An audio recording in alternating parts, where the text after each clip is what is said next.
Hello friends, welcome back to Shivani recipes. ನೋಡ್ತಾ ಇದ್ದೀರಲ್ವ, ಇವತ್ತೊಂದು ಸ್ಪೆಷಲ್ ಆಗಿರುವಂಥ ರುಚಿಕರವಾದಂಥ ಒಂದು ಗಸಗಸೆ ಪಾಯಸನ ಹೇಳ್ಕೊಡ್ತಾ ಇರೋದು. ಹಾಗಾದರೆ ತಡ ಮಾಡದೆ ಈ ಒಂದು ಪಾಯಸನ ಹೇಗೆ ಮಾಡೋದು ಅಂತ ನೋಡೋಣ ಬನ್ನಿ ಸ್ನೇಹಿತರೆ.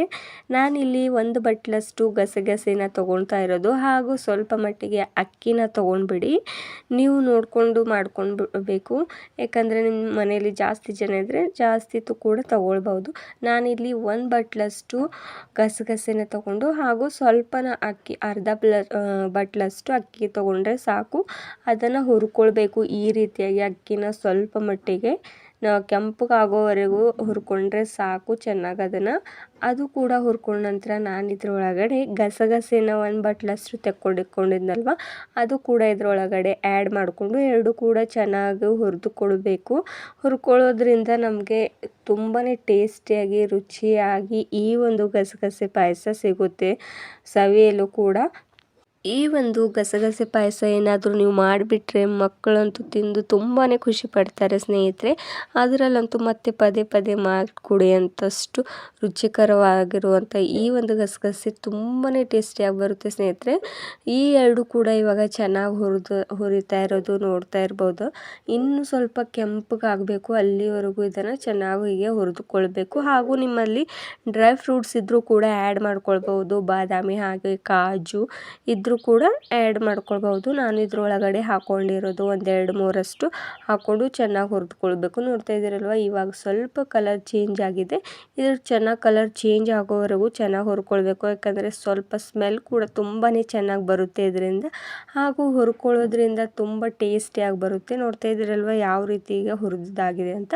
ಹುರ್ಕೊಂಡಿರೋದು ಅಷ್ಟು ಎಲ್ಲ ಹೀಗೆ ಒಂದು ಮಿಕ್ಸಿ ಜಾರ್ಗೆ ಹಾಕ್ಕೊಂಡು ಇದನ್ನು ಮಿಕ್ಸಿ ಮಾಡ್ಕೊಳ್ಬೇಕು. ಸ್ವಲ್ಪ ಡ್ರೈ ಫ್ರೂಟ್ಸ್ಗಳು ಹಾಗೂ ನಾನಿಲ್ಲಿ ಒಣ ಕೊಬ್ಬರಿನ ತೊಗೊಂಡಿರೋದು, ಸ್ವಲ್ಪ ಕಟ್ ಮಾಡಿಕೊಂಡು ಹಾಫ್ ಅಷ್ಟಿದ್ರೆ ತೊಗೊಂಡ್ಬಿಡಿ, ಅಥವಾ ನಿಮಗೆ ಜಾಸ್ತಿ ಇಷ್ಟ ಅಂದರೆ ಒಂದಷ್ಟು ಕೊಬ್ಬರಿನ ಹಾಕ್ಕೊಂಡ್ಬಿಡಿ. ಹೀಗೆ ಕಟ್ ಮಾಡ್ಕೊಂಡು ಹಾಕ್ಕೊಳ್ಬೇಕು.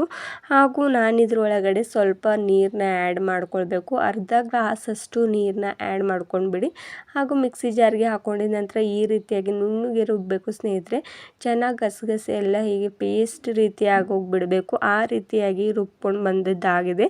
ಹಾಗೂ ಇನ್ನೊಂದು ಪಾತ್ರೆಯಲ್ಲಿ ನಾನು ಸ್ವಲ್ಪ ನೀರು ಹಾಗೂ ನಿಮಗೆ ರುಚಿ ಜಾಸ್ತಿ ಬೇಕು ಅಂದರೆ ಬೆಲ್ಲನ ಜಾಸ್ತಿ ಹಾಕ್ಕೊಳ್ಬೋದು, ಅಥವಾ ಸ್ವಲ್ಪ ಕಡಿಮೆ ಕೂಡ ಹಾಕ್ಕೊಳ್ಬೋದು.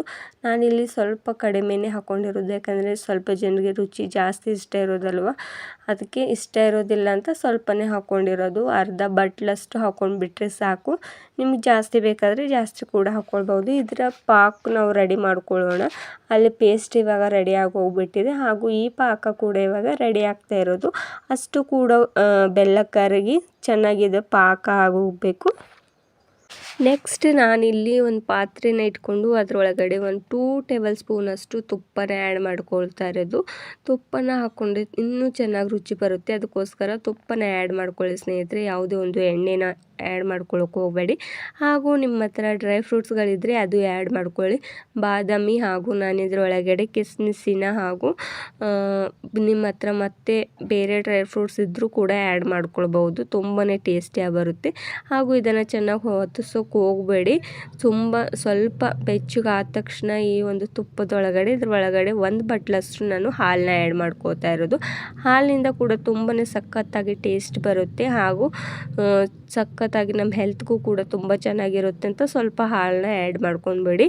ಹಾಲು ಹಾಕ್ಕೊಂಡಿದ್ದ ನಂತರ ಈ ಒಂದು ಪೇಸ್ಟ್ನ ರೆಡಿ ಆಗೋದಲ್ವ, ಅದು ಕೂಡ ಇದ್ರೊಳಗಡೆ ಹಾಕ್ಕೊಳ್ಬೇಕು. ನೋಡ್ತಾ ಇದ್ರಲ್ವ ಯಾವ ರೀತಿ ಪೇಸ್ಟ್ ಇವಾಗ ನುಣ್ಣಗೆ ಆಗೋಗ್ಬಿಟ್ಟಿದೆ. ಆ ಪೇಸ್ಟ್ನ ಹಾಕ್ಕೊಂಡು ಸ್ವಲ್ಪ ಮಟ್ಟಿಗೆ ಒಂದು 5 ಮಿನಿಟ್ಸ್ವರೆಗೂ ಚೆನ್ನಾಗಿ ಇದನ್ನು ಕುದಿಸ್ಕೊಳ್ಬೇಕು. ಯಾವಾಗಲೂ ಗ್ಯಾಸ್ನ ಲೋ ಫ್ಲೇಮಲ್ಲಿ ಇಟ್ಕೊಂಡು ಕುದಿಸ್ಕೊಳ್ಬೇಕು ಸ್ನೇಹಿತರೆ. 5 ನಿಮಿಷದೊಳಗೂ ಚೆನ್ನಾಗಿ ಇದನ್ನು ಕುದ್ದ ನಂತರ ನಾವು ಪಾಕ ರೆಡಿಯಾಗಿ ಹೋಗ್ಬಿಟ್ಟಿದೆ ಅಲ್ವ, ಅದನ್ನು ಫಿಲ್ಟರ್ ಮಾಡಿಕೊಂಡು ಈ ಒಂದು ಗಸಗಸೆ ಪಾಯಸದಲ್ಲಿ ಹಾಕ್ಕೊಂಡ್ಬಿಡಿ. ಯಾಕಂದರೆ ಸ್ವಲ್ಪ ಏನಾದರೂ ಇದ್ದರೆ ಆ ಫಿಲ್ಟರ್ ಒಳಗಡೆನೇ ಸಿಕ್ಕಾಕೋಗ್ಬಿಡುತ್ತೆ. ಬೆಲ್ಲ ಅಷ್ಟೇ ಕರಗಿ ಪಾಕ ಅಷ್ಟು ಕೂಡ ಇದ್ರೊಳಗಡೆ ಹಾಕ್ಕೊಂಡ್ಬಿಡಿ. ಅಷ್ಟು ಕೂಡ ಈ ರೀತಿಯಾಗಿ ಫಿಲ್ಟರ್ ಮಾಡ್ಕೊಂಡ್ಬಿಡಿ. ಹಾಗೂ ಇದ್ರೊಳಗಡೆ ಚೆನ್ನಾಗಿ ಕೈ ಆಡಿಸ್ಬೇಕು. ಒಂದು 5 ಮಿನಿಟ್ಸ್ವರೆಗೂ ಅಥವಾ 10 ಮಿನಿಟ್ಸ್ವರೆಗೂ ಇದು ಚೆನ್ನಾಗಿ ಕುದಿಬೇಕು ಸ್ನೇಹಿತರೆ. ಅಲ್ಲಿವರೆಗೂ ಇದನ್ನು ಚೆನ್ನಾಗಿ ಕುದಿಸ್ಕೊಳ್ಬೇಕು, ಅಷ್ಟು ಎಲ್ಲ ಇದ್ರೊಳಗಡೆ ಹಾಕ್ಕೊಂಡಿದ್ದಾಗಿದೆ. ಈಗ ಕಲರ್ ಯಾವ ರೀತಿ ಬೆಲ್ಲ ಹಾಕಿದ ನಂತರ ತುಂಬಾ ಚೆನ್ನಾಗಿ ಕಲರ್ ಬರುತ್ತೆ. ಹಾಗೂ ಸಕ್ಕರೆಗಿಂತ ನಾವು ಜಾಸ್ತಿ ಬೆಲ್ಲನ ಯೂಸ್ ಮಾಡ್ಕೋತಾ ಇರಬೇಕು, ಯಾಕಂದರೆ ಸಕ್ಕರೆಯಲ್ಲಿ ಜಾಸ್ತಿ ಕೆಮಿಕಲ್ ಇರುತ್ತೆ. ಹಾಗೂ ಬೆಲ್ಲದಿಂದ ನಮ್ಮ ಆರೋಗ್ಯ ಕೂಡ ತುಂಬಾ ಒಳ್ಳೆಯದಾಗಿ ರೀತಿಯಲ್ಲಿ ಇರುತ್ತೆ. ಅದಕ್ಕೋಸ್ಕರ ಬೆಲ್ಲನ ಯೂಸ್ ಮಾಡ್ತಾ ಇರಿ ಯಾವಾಗಲೂ.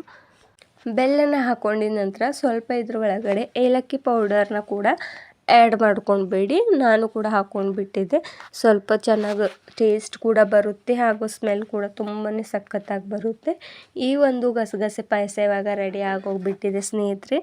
ನೀವು ಕೂಡ ಈ ರೀತಿಯಾಗಿ ಮಾಡ್ಕೊಂಡ್ಬಿಟ್ರೆ ಸಾಕು, ತುಂಬಾ ಈಸಿಯಾಗಿ ಮಾಡ್ಕೊಂಡ್ಬಿಡೋದು. ಹಾಗೂ ಈ ಒಂದು ಪಾಯಸ ಬಾಣಂತಿಯರಿಗೂ ಕೂಡ ಸಹ ಕೊಡ್ತಾ ಇರ್ತಾರೆ ಸ್ನೇಹಿತರೆ, ಯಾಕಂದರೆ ಆರೋಗ್ಯಕ್ಕೆ ತುಂಬ ಒಳ್ಳೆಯದಂತ. ನಿಮಗೂ ಈ ಪಾಯಸ ಇಷ್ಟವಾದರೆ ಲೈಕ್ ಆ್ಯಂಡ್ ಶೇರ್ ಮಾಡೋದು ಮರಿಬೇಡಿ. Thank you guys.